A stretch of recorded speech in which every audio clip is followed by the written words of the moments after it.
yang ada di lingkungan masyarakat. Cuman kita berikan arahan, mau tidak mau, satu keluarga harus sejalan. Kalau Abah sudah memulai untuk melakukan sesuatu yang baik, mau tidak mau istrinya harus mengimbangi, anaknya sedikit alan, tapi pasti juga harus mengikuti. Ini satu fase yang untuk anak-anak itu berat sekali. Pada anak-anak SD menjelang SMP, pada anak-anak SMP menjelang SMA, perguruan tinggi awal, itu kan dunia berbeda-beda. Sementara anak-anak kadang punya pendapat. Ya kalau bapakku apa, ya memang bapakku memang apa, aku kan nggak perlu ikut Abah, duniaku seperti ini, faseku seperti ini. Jadi protes seperti anak. Sebab disinilah faktor ibu memberikan pengertian, memang begitu. Secara kepribadian individu ya apa yang harus kita lakukan ya kita lakukan. Dan itu tanggung jawab kita masing-masing. Tapi di dalam kehidupan sosial tidak bisa seperti itu. Kalau bapaknya kiai, istrinya jadi bunyai, anaknya jadi anaknya kiai. Mau tidak mau pelan, tapi pasti kita harus ikut, harus seperti ini, berat atau tidak berat, insya Allah pada kesempatan, pada perjalanan waktu kita akan bisa mengikuti irama yang Abah lakukan. Jadi tidak semudah yang kalian bayangkan, mungkin sekarang kalian menjadi kiai di daerahnya masing-masing akan bisa merasakan bahwa istri itu juga harus bisa menyesuaikan. Kalau itu istrinya kiai yang dipanggil bunyai, maka seluruhnya harus berubah total untuk mengimbangi panggilan yang istrinya kiai. Sementara Abah ini pada fasenya beliau terus melejit. Kalau ibu mengatakan, Abah memang tidak punya beban terlalu berat untuk keluarga. Saya sering membandingkan dengan Kiai Mukhid Mujadi kakaknya. Kenapa satu saudara, satu ibu, satu ayah, tapi untuk menguasai apa istilahnya apa ambil peran di tengah-tengah masyarakat beda. Kalau Abah saya sampaikan, saya katakan, Abah memang tidak terlalu terbebani dengan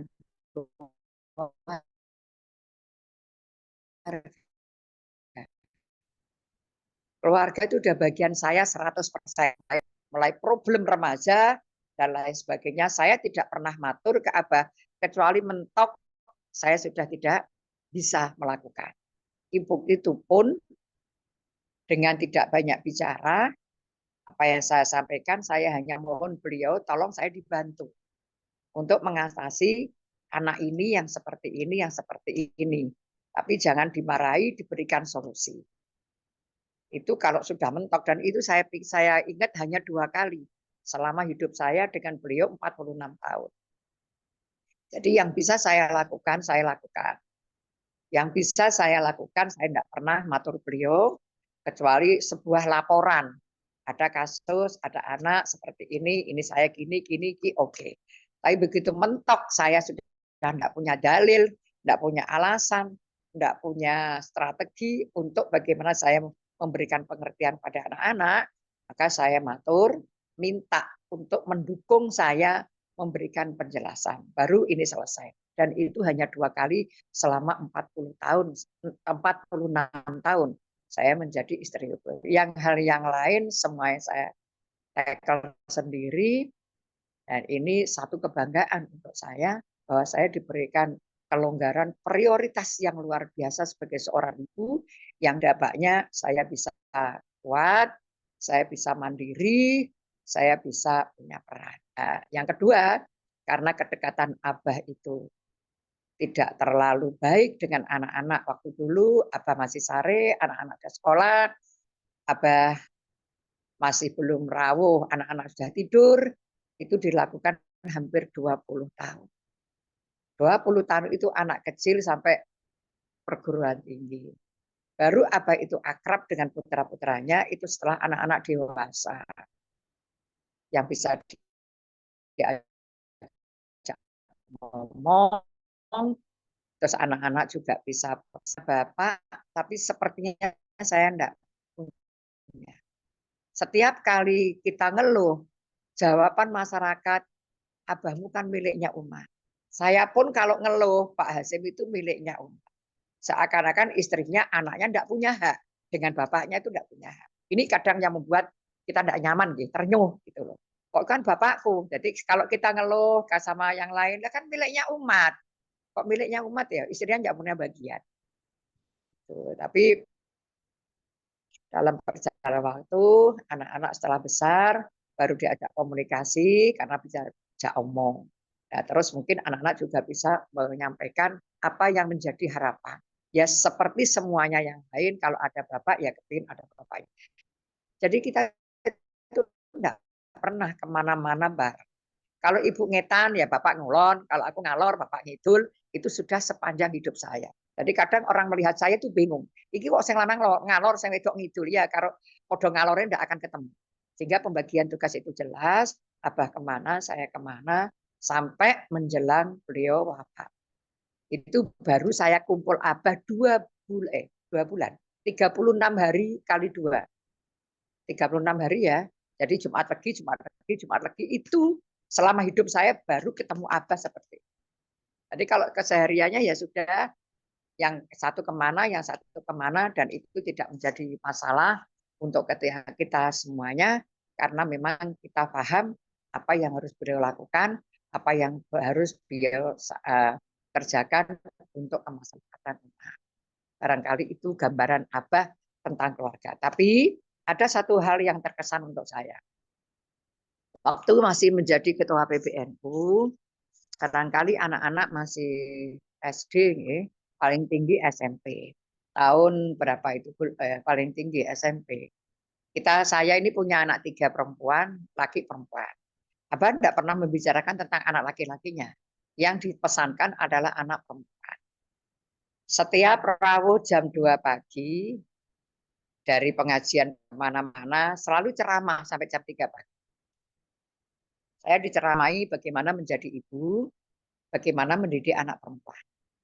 Anak perempuan itu begini, begini, begini, begini, begini. Itu setiap malam jam 2. Sampai saya itu apal. Ya habis itu beliau sari. Saya masih punya pondok Alikam ini. Jadi saya kok jam 3 sudah bangun untuk adang, untuk masak. Sementara beliau rawuh udah ceramah. Untungnya ini anak-anak masih kecil, saya sudah didoktrin setiap malam bagaimana kamu dengan anak-anak perempuan. Jadi kalau laki-laki insya Allah tidak terlalu banyak, yang perempuan. Nanti kalau dilamar orang harus seperti ini, kalau selalu banyak titipan. Tapi alhamdulillah untuk saya, begitu anak-anak sudah masuk remaja, Abah sudah tidak ada di samping. Kita pindah ke Depok itu ke Jakarta itu kan tahun 2000. Sementara anak-anak 6 di rumah ini, bukan di rumah yang lama, di rumah yang di pondok, ada ibu saya naiknya. Kenapa tidak saya bawa? Karena Jakarta lebih rawan. Bahkan waktu itu Yusron masih SMP kelas 1.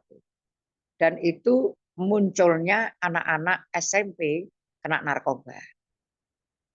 Sehingga Yusron itu nanti kalau berangkat itu diantar salah satu santri, kalau pulang juga dijemput salah satu santri. Karena ada kasus kenakalan anak-anak SMP bahwa mereka suka ngambil coklat, ngambil apa di supermarket, di mana, belum lagi narkoba yang dijajakan di tengah-tengah anak-anak SMP, maka kekhawatiran saya hanya Yusron. Karena waktu itu yang gede-gede sudah agak besar. Ya ini kenapa tidak saya bawa ke Jakarta? Jakarta lebih rawan. Sementara setiap hari saya dengan Abah itu tidak pernah di rumah. Mungkin hari ini 3 hari di luar Jawa, besok datang cuci-cuci, setrika, siap-siap, besok lagi. Sehingga saya sama Abah itu jarang di rumah. Sehingga lebih baik anak-anak lebih aman kalau di Malang. Itu prinsip saya seperti itu. Baru anak-anak dibawa ke Jakarta, ya setelah besar semuanya. Yang kecil-kecil tidak ada yang kembali ke sekolah. Jadi ya, cuman yang terakhir, Abah memang luar biasa. Apa yang beliau miliki bukan untuk anak-anaknya 100%, bukan untuk istrinya 100%.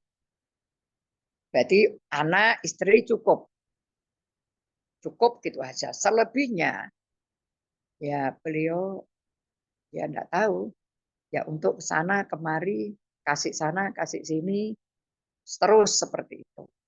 Jadi kami pun juga sadar, kita menerima dengan ikhlas, kami pun juga sadar, apalagi waktu membangun Al-Hikam Malang, yang memang bapaknya Abah sama bapak saya, itu kan bukan kiai yang punya pondok, tapi tokoh di daerahnya masing-masing, tapi sangat hormat dengan para kiai. Sangat hormat pada kiai, sangat hormat pada ulama, tapi beliau tokoh tapi bukan kiai. Ya, mungkin karena hormat kepada kiai, maka Yai Mukhid, Abah Yai Hasim itu bisa berperan di tengah masyarakat secara maksimal. Nah, sehingga sekali lagi yang mungkin yang bisa diambil manfaatnya, apapun yang dimiliki Abah. Apakah itu waktu, tenaga, pikiran, materi, banyak yang diberikan kepada orang lain daripada untuk keluarganya. Dan kita sadar, kita ikhlas, karena satu-satunya support yang sangat besar, itu adalah pasti dari keluarga. Kalau kekurangan pasti ada, tapi kita tidak melihat kekurangan, kita harus melihat kelebihan beliau dan kita support. Sehingga di dalam perjuangan Abah ini bisa melejit. Ya, Abah mulai memang seperti ini sebelum ketemu saya.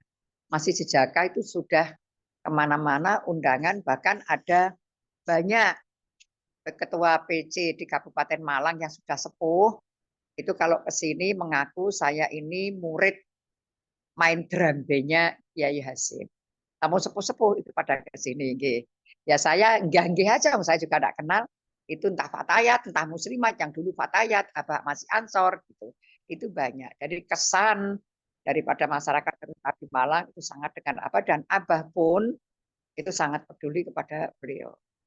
Bukan hanya peduli apapun, bahkan kalau saya boleh cerita ya, karena bukan Abah yang cerita. Begitu jadi ketua PBNU, ini kalau di wilayah di Malang itu pernah jadi ketua PC. Terus kenapa saya jadi ketua PC itu dulu tidak boleh? Karena di Malang Kota ini karakternya beda. Dulu itu ada pendapat kalau pendatang itu tidak boleh menjadi ketua PC. Sehingga sampai terjadi intrik yang sangat menakutkan untuk saya dan anak-anak. Tidak perlu saya ceritakan karena semuanya sudah wafat. Sehingga Abah tidak pernah mengizinkan saya untuk menjadi pengurus muslim. Kalaupun toh kamu mau ikut ngaji, kegiatan, ayo udah. Tapi kalau kamu jadi pengurus jangan. Alasannya ya memang masuk akal. Saya sudah tidak pernah di rumah. Kalau kamu keluar, rumah ini kan jadi pos hansip. Anak-anak gimana? Tapi kan Abah berangkatnya pagi, bolehnya pagi.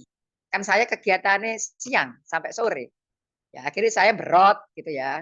Tapi kan kalau saya ya berotnya kan api, tidak berot yang kemana-kemana. Setiap kali saya kepilih ketua, pasti dikirimi surat saya diturunkan. Itu berkali-kali. Setiap kali jadi ketua, aku diduno. Alasannya jangan, ibunya jangan. Satu ketika tahun 95, ada pemilihan konferensi ketua PC. Nggak tahu ceritanya apa beliau dapat hidayah. Dia bilang begini, kamu nggak datang, ayo saya antar. Dungaren, selama hidup nggak pernah diantar saya. Jadi ya ojol sendiri kemana-mana. Pokoknya saya izinin, karena waktu itu nggak ada HP, ada telepon pun juga jarang. Kalau telepon gimana? Wong dia di tengah jalan. Saya izin apapun yang saya lakukan selama saya tidak maksiat dan saya khianat, tolong saya diizinin. Dah sekali itu aja izin saya. Jadi kemana-mana. Nah, waktu itu ditanya, kamu udah ikut konferensi? Ayo saya antar. Kok dungaren? Ngimpi opo deh itu ya. Terus saya di dalam mobil dikasih tahu, kalau kamu kepilih, terima. Tapi kamu jangan pernah minta untuk jadi. Selama hidup, ketemu saya 71, itu 95. Akhirnya saya kepilih menjadi ketua 2, ketua 1 di bawah ketua. Meski itu ada bunyai-bunyai, ada bunyai 2 yang dulu itu ketua 1, ketua 2, saya masih ketua bidang. Lah nggak tahu kenapa, tapi itu tidak terlalu lama karena perjanjian dengan Yusron. Yusron itu punya perjanjian, pokok aku di rumah, ibu harus di rumah. Sementara saya punya janjian, nek kowe nang omah, aku metu, nek aku metu, nek kowe metu, aku nang omah. Nggak mau. Ya, pokok aku nang omah, ibu di rumah. Dengan kegiatan KBIH yang setiap mau berangkat, itu mesti ngundang saya untuk acara tasyakuran. Akhirnya saya resign dari Muslimat, saya pegang KBIH hampir 30 tahun, saya jadi ketua KBIH, ini juga berkat Abah. Saya jadi ketua KBIH mulai 93 sampai tahun 2020 kalau tidak salah. Itu pun kalau setiap pergi haji, Abah juga memberikan kebebasan saya. Artinya ada orang yang sakit, kamu jangan capek, itu urusan. Ada jamaah yang opname di rumah sakit, mungkin di Daker, mungkin di rumah. Kamu harus sambangi. Terus aku dengan siapa? Kan enggak aman kalau perempuan naik taksi di Mekah. Ya udah ngajak bapak-bapak, ya gitu. Akhirnya ketua rombongan saya ajak. Terus pun dipunyai yai, aman. Ayo budal.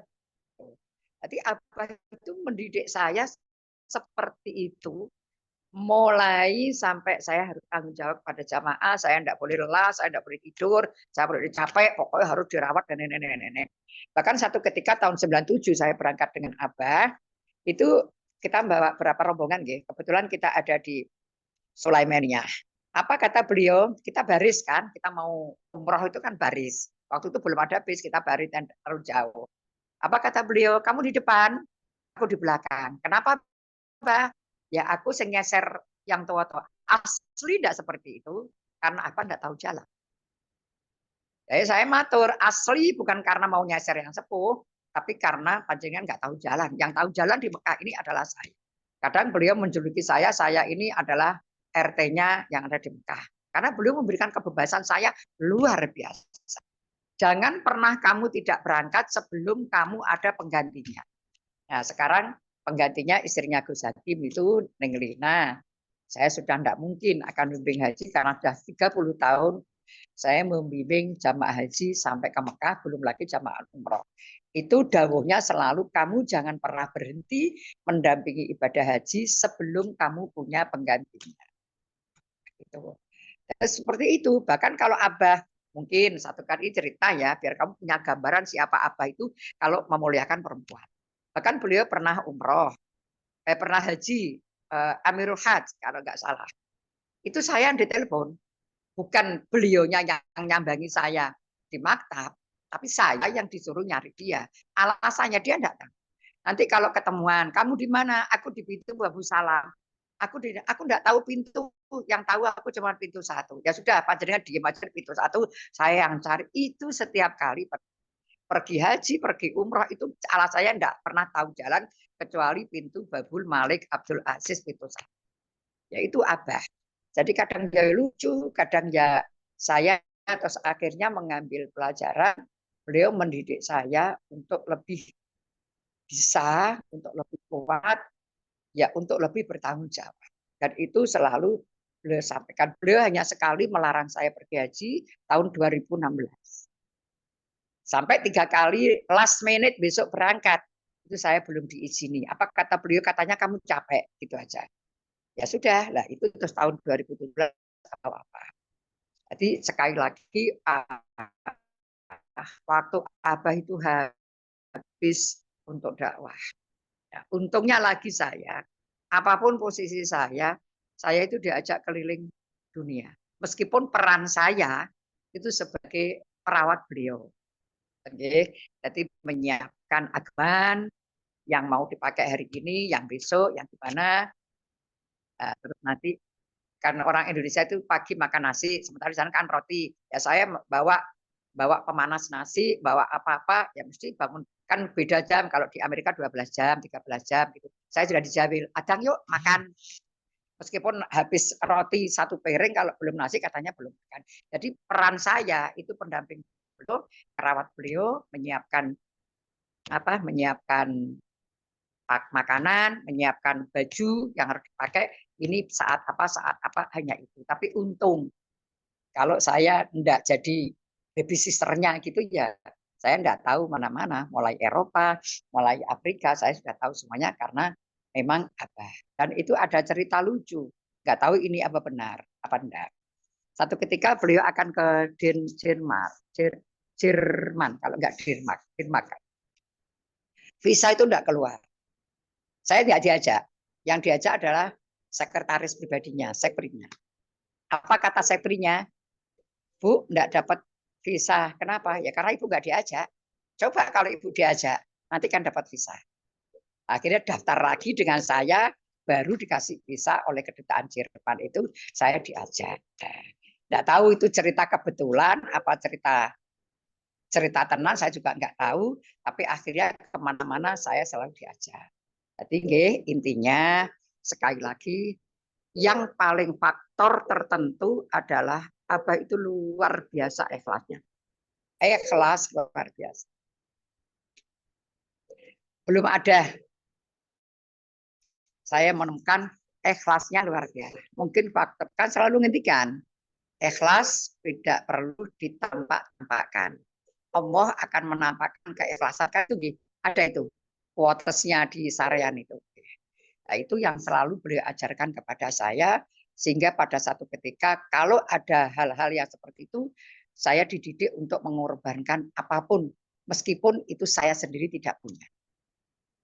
Meskipun hari itu saya untuk makan, tapi kalau ada orang yang lebih butuh dari saya disuruh ngalah. Tapi ya anehnya saya kok nurut aja.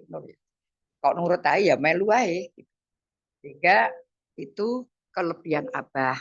Kalau melakukan sesuatu tidak pernah setengah-setengah, tuntas, beliau berani berkorban apapun yang beliau miliki dalam kondisi apapun. Dan sama orang, ya sewu. Kalau ada tamu itu orang, katakanlah orang nggak punya. Meskipun Abah baru dahar jam 8, perjalanan tamu, mesti gini, aku lapar, tolong siapkan ya sekalian ada tamu 2 jadi 3 piring. Baru dahar. Saya lihat ternyata tamunya ya memang harus dikasih dahar. Itu. Jadi apapun yang beliau miliki itu luar biasa. Kadang tidak pernah mempertimbangkan anakku, bojoku punya atau tidak. Tapi untuk orang lain ini didahulukan. Ini barangkali yang bisa kalian ambil manfaatnya. Dan Abah berjuang sampai titik terakhir 36 kali 2. Abah rawuh di Malang. Jadi saya umroh, Abah ke Australia. Karena itu bersamaan tanggalnya, saya sudah kadung bawa jamaah umroh, maka didampingi Gus Hilman almarhum sama Ustadz Arif. Ternyata Abah diajukan tanggalnya, pas saya mau berangkat umroh jam 2 siang, Abah subuh itu rawuh. Andai kata itu bisa, maka saya bisa mendampingi. Cuman waktu itu jadwalnya bersamaan. Habis itu saya matur, saya sudah datang umroh. Gimana? Saya harus ke Depok? Nggak usah, nanti saya minggu depan pulang. Oh, berarti saya di Malang ya? Ya, kamu di Malang aja. Minggu pertama beliau tidak bisa rawuh. Yang mestinya harus ngisi setiap minggu pertama pengajian jatahnya Abah. Akhirnya minggu kedua beliau rawuh. Minggu kedua beliau rawuh, Senin masih wawancara, rekaman, Selasa kita kontrol tentang hepatitisnya Abah, Rebu juga ada tamu dari mana gitu, Kemis masih menerima tamu Grand Sheikh dari Australia. Nah, Kemis siang. Kemis malam masih menerima tamu, Jumat dini hari Abah gerak. Kira-kira subuh. Jadi waktu subuh saya bangun, Abah itu ke kamar mandi, saya sudah punya wudhu, ayo sholat, perutku sakit. Saya sholat dulu ya, ya. Abah menghadap ke mana sana, ke timur. Saya kan menghadap, berarti kan saya menghadap wajahnya Abah. Saya sholat. Baru 1 rakaat sholat qobliyah subuh, Abah itu langsung kayak muntah gitu nggih, langsung pucat. Saya batal sholat itu. Yang saya pikir saya harus menyelamatkan Abah dulu. Nah, pas ini di sini ada tamu di depan jamaah subuh. Akhirnya begitu sadar, saya langsung telepon dokter. Kata dokter, saya kirimi obat Bu. Enggak dok, saya minta ke rumah sakit. Akhirnya kita bawa ke rumah sakit, karena Ustadz yang jamaah subuh dan ini saya tanya, bisa jalan betul? Bisa, tapi sama anak digendong. Sampai ke mobil ke depan, dan saya sampai rumah sakit Lafaret, semuanya sudah disiapkan ternyata. Sudah siapkan, langsung tindakan, semenjak itu. Abah sudah tidak sehat sama sekali. Jadi Abah itu berjuang mulai Joko sampai detik-detik terakhir 2 bulan kurang, 2 bulan setengah sampai wafat. Sudah, itu sudah berarti sudah terakhir dari Australia, terus habis itu ke mana, terakhir ke Cilacap, dari Cilacap ke Malang, terus masih terima tamu, masih wawancara, press release dan lain sebagainya, terus Kamis pagi, malam, Jumat lagi dini hari itu Abah angkat. Itu yang membuat beliau masuk rumah sakit terus sampai beliau. Artinya sepanjang hidup beliau waktunya insya Allah untuk kemaslahatan siapapun. Bahkan beliau masih kalau di luar negeri masih membela Papua, masih membela Ambon di sidang PBB. Ya meskipun ibu nggak paham bahasa Inggris, pokoknya aku seruh opo karpe, itu terus diusahakan beliau. Sehingga pesan daripada apa untuk anak-anak, seluruh santrinya, apakah STKK, PESMA, PESMI, atau PESMA Malang, STAIMA, dimanapun kalian ada, sebarkan Islam rahmatan lil alamin. Itu aja Abah. Dan apa? Waktu Abah meninggal itu yang nunggui mursid. Kamu angkatan berapa? Yang ini. Waktu angkatan berapa? Angkatan 1 Kamu punya. angkatan 1? Angkatan 1. Okay. Oh, angkatan 1 pertama kali. Okay. Ya, waktu yang nunggui mursid ya, yang sekarang di mana? TK ini. Ya, itulah perjalanan Abah. Nah, ada beberapa hal mungkin yang Abah agak kecewa. Ya banyak. Tapi sekarang begitu Abah wafat, Abah suka bilang, waktu mau dibuatkan biografi, beliau tidak kerso. Biografi lah wis mati. Wong saya urip kok digawe biografi. Dan kalau sekarang pun ada yang tidak menghiraukan apa yang menjadi keinginan dasar Abah, kata beliau tidak ada masalah. Nanti satu ketika dia akan merasakan bahwa begitu pentingnya apa yang sudah saya sampaikan selama ini ya. Pantes kan, ada banyak kepentingan, ada banyak pro dan kontra pasti. Tapi tenan, setelah beliau wafat, setiap kali ada momen lebaran yang beda, tausiah Abah keluar lagi. Justru yang mengeluarkan itu kadang bukan orang-orang Muhammadiyah yang sangat mengapresiasi kepada Abah. Kadang kita ketemu ibu-ibu dari Aisyah. Bu, sekarang kita itu enggak punya panutan loh. Panutanmu kan Pak Amin Rais. Bukan, Bu, bukan. Panutanku Abah, Bapak. Oke. Jadi sekarang itu sudah mulai ada pengakuan.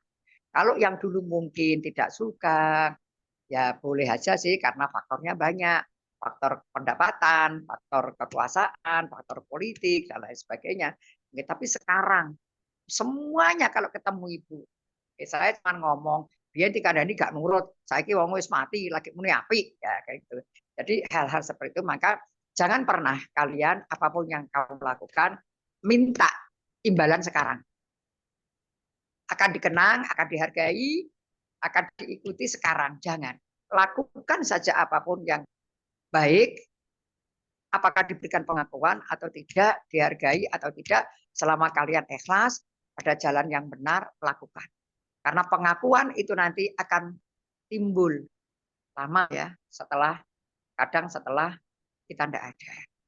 Sehingga memang keikhlasan itu sangat penting. Apa selalu mendahulukan begitu. Keikhlasan tidak perlu ditampakkan, tapi Allah akan menampakkan kesalahan itu pada satu ketika. Nah ini benar. Sekarang baru aku ingat Yai Dawi benar sekarang yang Indonesia dimiskinkan. Aku mau tahu terus sekarang. leres dawuh Kiai. Engko riyaya beda, leres dawuh Kiai. Ya, monggo aja.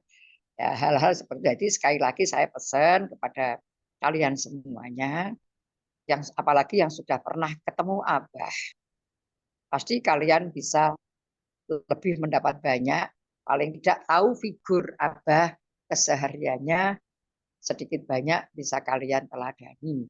Dan Abah akan bangga kenapa Abah kepingin di Sarekno Depok, kepingin nungguni kalian yang seluruhnya adalah hafid. Ini satu perjuangan yang luar biasa yang Abah harapkan kalian akan hafid, akan sejajar dengan ulama, kepingin anak-anak hafid itu seperti hafid-hafid di luar negeri. Karena ulama itu mesti hafal Quran, sementara di Indonesia hafidnya sendiri, ulamanya sendiri, kadang ulama gak bisa maca Quran. Nah, dalam perjalanan ini kalian termasuk yang punya tanggung jawab bagaimana terus mewujudkan cita-cita Abah, ulama ya hafid Quran akan menjadi ulama. Meskipun levelnya pasti tidak harus sama di level dimanapun, yang penting ilmu kalian. Jadi tidak ada yang banyak apa kalau diceritakan. Memang aneh dan unik, tapi luar biasa. Untuk saya dan anak-anak menjadi teladan. Dan satu, Abah tidak membolehkan anak-anaknya memakai baju Abah. Anak-anak harus punya prestasi. Bahkan Gus dipanggil Gus itu sekarang aja. Dulu itu enggak ada. Ya yang selevel Hakim ya celok Hakim, selevel Andi Hilman celok Hilman. Itu ya sekarang saja mungkin yang tidak tahu. Abah saya panggilnya Gus. Anak-anak sampai panggil saya biasanya ya ibu yang di sini. Tidak ada punyai, tidak ada ya ibu, semuanya panggil ibu. Karena Abah memberikan patokan jangan memakai baju kebesaran orang tua. Pakai bajumu, maka kamu harus punya prestasi sendiri-sendiri sesuai dengan kemampuanmu, tidak menggunakan fasilitas kebesaran daripada orang tua. Itu yang selalu sekarang ada, dan itu kita pegang. Jadi kita low profile, biasa-biasa saja. Kalau ada yang mau hormati kita terima, tapi kita tidak minta hormat. Sekali lagi apa yang saya sampaikan itu gambaran apa. Kalau pulang rinci ya silakan baca bukunya yang 40 ada itu ya yang dikarang siapa itu. Dan barangkali kalau kamu satu ketika kalau kepingin nanti mengundang Pendeta Agus. Pendeta Agus ini lebih tahu NU daripada orang NU. Namanya itu Agus, memang dia kayak dulu orang Islam. Jadi kalau diajak Abah kemana-mana kan Abah bilang, Gus melebu Gus, gitu kan, namanya Agus. Tapi semua orang, Gus monggo Gus, sangka Gus tenan, Gus anak Kiai. Itu tahu sejarahnya Abah detail. Jadi apapun saya sampai protes, kenapa Agus itu kok diajak ngomong sembarang? Dia kan orang Kristen Jawi Wetan. Apa kata Abah? Saya untuk mengetahui siapa sesungguhnya ini. Kita pasang di sini, kita pasang di sini, sehingga sebagai mata-mata. Dan kalau ada konflik, mungkin ada pelecehan, langgar, pembakaran gereja, itu kan nanti yang kena kan anak-anak kita, Banser, NU, Ansor. Maka lewat ini kita kumpulan seluruh pendeta untuk klarifikasi, untuk meredam, karena nanti yang dibeli juga anak-anak kita, biasanya yang ngobong Pasuruan, ya anak-anak kita, semuanya kan orang-orang Madura kan. Nah inilah, Agus ini adalah menantu pendeta Pak Wismo Jawi Wetan. Jawi Wetan ini adalah Kristen yang paling minoritas, paling melarat. Tapi kenapa dia bisa menjadi ketua BAMAK, Badan Koordinasi Gereja Seluruh Indonesia, itu berkat Abah. Dan beliau sudah pernah ketemu Romo Kardinal yang di Ungaran, itu dengan saya. Sementara Romo Kardinal itu tidak semuanya orang, karena satu tingkat lagi dia akan menjadi paus. Jadi ini Soko Cili nggak mungkin. Beliau diajak Abah, saya, sopir, sama Agus. Ini akhirnya tahu gimana ceritanya bisa menjadi ketua Badan Koordinator Badan Gereja Seluruh Indonesia. Ini satu ketika harus kamu panggil. Kalau kamu kepingin tentang siapa apa sesungguhnya, ini sekarang domisnya di Sidoarjo, ini udah lama enggak ketemu saya, mungkin beda pilihan waktu Pilpres. Tapi kalau biasanya sering ke sini, sering ke Jakarta dan lain sebagainya. Selain tokoh-tokoh yang lain, mungkin Pak Khalil Nafis, mungkin Pak Ali Maskan, mungkin Pak Yai Adnan, yang ketua Pak Ali Maskan ini mantan ketua PW Jawa Timur, yang Pak Adnan ini mantan ketua PW Jawa Tengah. Mungkin untuk referensi kamu lebih mengenal Abah yang sesuai. Sekali lagi, bismillahirrahmanirrahim, berdakwah bersama-sama, dimanapun kalian berada, mudah-mudahan manfaat, maslahah, Allah akan menukar kita dengan dzurriyyah soleh-solehah, mudah-mudahan menjadi jariah kita semuanya. Pangapunten ingkang kathah, barangkali ada kurang lebihnya, kalau tidak berkenan apa yang saya sampaikan, aku qouli hadza wa astaghfirullah li wa lakum. Assalamualaikum warahmatullahi wabarakatuh. Waalaikumsalam warahmatullahi wabarakatuh. Masya Allah, banyak sekali pelajaran yang dapat kita ambil dari kisah Abah Hashim Zadi, bagaimana beliau mewakafkan hidupnya, umurnya untuk umat. Benar kata pepatah, ketika ada orang laki-laki yang sukses, di belakangnya ada istri yang hebat. Nah ini Masya Allah, Bunyai ini orang yang sabar, yang setia kepada suami. Mohon maaf Bunyai, ini untuk selanjutnya apakah masih ada waktu diperkenankan untuk tanya jawab teman-teman alumni ini? Kalau saya bisa jawab, ya, monggo. Baik. Baik, teman-teman, kita maksimalkan 3 saja untuk penanya. Yang mau bertanya silakan bisa mengacungkan jempolnya. Ngacungkan tangan.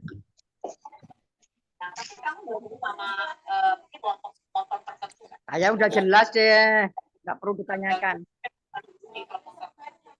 Jelas ya teman-teman, tidak perlu ada lagi yang ditanyakan. Udah jelas. Baik. Ini nggak ada yang bertanya. Kalau begitu kita langsung doa aja Bunyai. Kita mohon barokah doa dari Bunyai untuk Yo, kita. nggak usah, aku yang amin. Ayo kalian ya enggak. Aku yang amin dari jauh. Ya. Ini permintaan. Yai Taufik. Banyuwangi. Iya, monggo, yo. Oh, Banyuwangi. Silakan Pak Yai, biar kedengeran sampai Lombok ini. Pak Yai. Untuk doa. Bro Kagung ya, Taufik Bro Kagung. Nggih. Oh ya, ayo. Baik, kepada Kiai Taufik Banyuwangi, kami persilahkan untuk mengakhiri perjumpaan kita dengan doa. Silakan. Al-Fatihah. A'udzubillahi minasyaitonir rajim. Bismillahirrahmanirrahim. Alhamdulillahirabbil alamin arrahmanirrahim. Iyyaka na'budu wa iyyaka nasta'in. Shiratal mustaqim. Shiratal ladzina an'amta 'alaihim ghairil maghdubi 'alaihim waladdallin. Bismillahirrahmanirrahim. Allahumma shalli 'ala sayyidina wa habibina wa syafi'ina wa dukhurina maulana Muhammad Sayyidul akhirin wa sallim radhiyallahu tabaraka wa ta'ala kulli sadatina ashabi Rasulillah sallallahu alaihi wasallam. Alhamdulillahirabbil alamin. Hamdan na'imin, hamdan syakirin wa hamdan yafi na'am wa yafi mazida. Ya Rabbana lakal hamdu kama yanbaghi li jalali wajhikal karim wa 'azimi sultanik. Allahumma salli ala sayyidina Muhammadin salatan taj'aluna bihi ya Allah min ahli al-'ilmi wa ma dhahira wa batina tahshuna fi ibadika as-salih fi dunyana wa akhrana.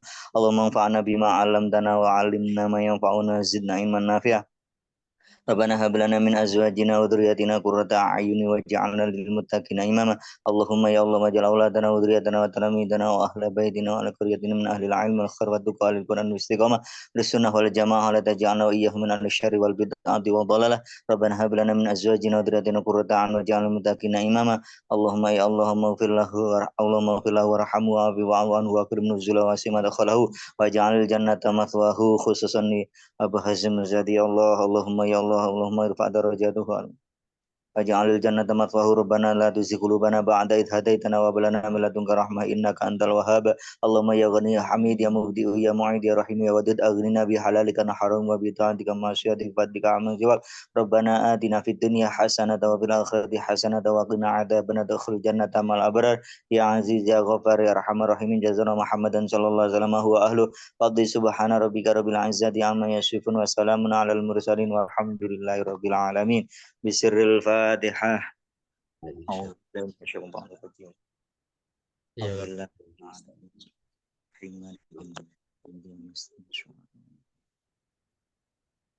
من آمين Alhamdulillah. Bu Nyai. Izin keluar ya. Matur Assalamualaikum. nuwun. Baik. Silakan Bu Nyai, sehat-sehat Bu Nyai. Iya, amin. Amin, amin. Baik, teman-teman semua, dengan berakhirnya doa pada malam hari ini, maka selesai sudah acara pengajian kita pada malam hari ini. Saya sebagai MC, mohon maaf apabila ada kesalahan pengucapan atau menyinggung perasaan teman-teman semua. Dari saya demikian, kurang lebihnya mohon maaf. Assalamualaikum warahmatullahi wabarakatuh. Waalaikumsalam. Waalaikumsalam warahmatullahi wabarakatuh. Bentar, Pak Yai mau Silakan buka ke kitab nih. Ketua ya, MC. untuk yang kongko-kongko, silakan Ketua dipimpin. Ini Pak Yai mau buka kitab ini. Jangan tok. Bagi NTT, NTB. Bagi NTB yuk. Teman-teman yang mau live juga dipersilahkan ya. Ini Menjauh. aktor Pak. Buah Hati Islamic School. Itu rekamannya dimatikan dulu aja. Siapa? Jak.